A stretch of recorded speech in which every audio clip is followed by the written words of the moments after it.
শাস্ত্রে রয়েছে রথস্থ বামনং দৃষ্টা পুনর্জন্ম ন বিদ্যতে, অর্থাৎ রথের উপর অধিষ্ঠিত বামন জগন্নাথ দেবকে দর্শন করলে তার আর পুনর্জন্ম হয় না।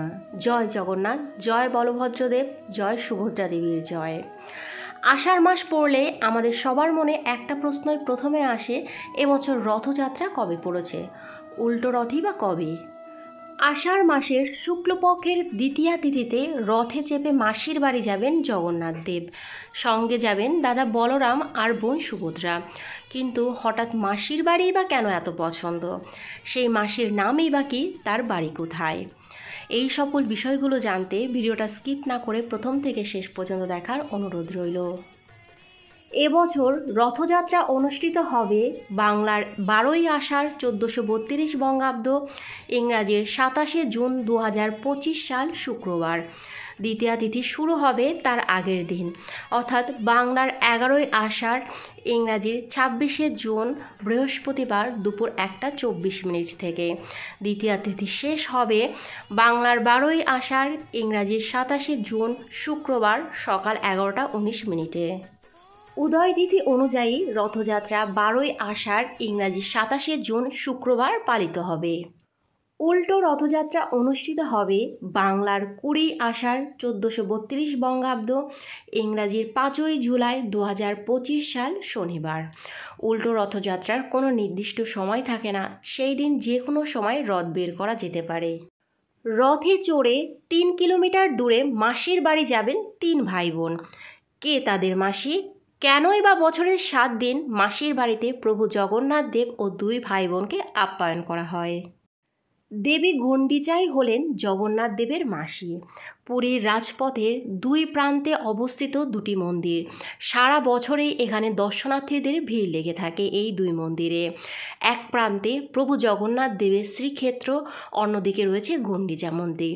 এই গুন্ডিচা মন্দিরই জগন্নাথ দেবের মাসি বাড়ি নামে পরিচিত। এবার আমাদের মনে প্রশ্ন আসে, কেন গুন্ডিচা মন্দিরেই প্রভু বেড়াতে আসেন? আসলে এই নিয়ে বেশ কিছু লোককাহিনী প্রচলিত রয়েছে, যার মধ্যে বিশেষভাবে উল্লেখযোগ্য হলো রাজা ইন্দ্রদম্য ও তার স্ত্রীর কথা। আসলে রাজার স্ত্রীর নামই ছিল গুন্ডিচা। তাকে উদ্দেশ্য করে এই মন্দির তৈরি করা হয়েছে বলে অনেকে মনে করেন। কথিত আছে, দেব বিশ্বকর্মা যখন বন্ধ ঘরে জগন্নাথ মূর্তি তৈরি করছিলেন, গুন্ডিচা দেবী তখন কোনোভাবে তা দেখে ফেলেন। সেই অর্ধসমাপ্ত মূর্তি দেখেই তিনি মোহিত হয়ে রাজাকে অনুরোধ করেন আরও একটি মন্দির নির্মাণের জন্য। এমনটাও শোনা যায় যে রানী গুন্ডিচায় প্রথম রথযাত্রার প্রচলন করে বছরের নির্দিষ্ট সময় জগন্নাথ দেবের সেবার অবকাশ পেতে চান। তার কথা মতোই তৈরি হয় গুন্ডিচা মন্দির। আবার একটি লোককথায় রয়েছে যে প্রভু জগন্নাথ দেব গুন্ডিচা দেবীর মন্দিরে দেখে প্রসন্ন হয়েছিলেন, তাই বছরের 7 দিন এখানে কাটিয়ে যাওয়ার কথা দিয়েছিলেন। সেই থেকেই নাকি রথযাত্রা এবং প্রভুর গুন্ডিচা মন্দিরে 7 দিন কাটানোর প্রচলন রয়েছে। এছাড়াও পুরীর গুন্ডিচা মন্দিরকে ঘিরে রয়েছে বেশ কিছু লোকশ্রুতি। অনেকেই মনে করেন এই মন্দির আসলে স্থানীয় এক দেবীর, তার নামই গুন্ডিচা। মনে করা হয় তিনি দেবী দুর্গার এক রূপ।